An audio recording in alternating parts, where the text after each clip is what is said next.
Tuhan beritahu, Allah Ta'ala beritahu hakikat dunia kepada kita. Hei sekalian manusia, ketahuilah sesungguhnya kehidupan dunia ini la'ibun, hanya permainan semata-mata, walahun, dan kesemuanya sia-sia sahaja.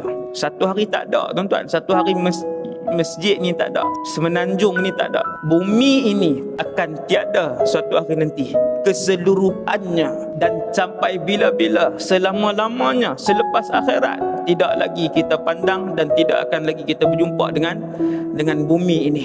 Yang akan kita tengok setiap hari adalah rumah-rumah, banglo-banglo dalam syurga selama-lamanya. Yang akan kita tengok setiap hari adalah suasana dan pemandangan dalam syurga selama-lamanya.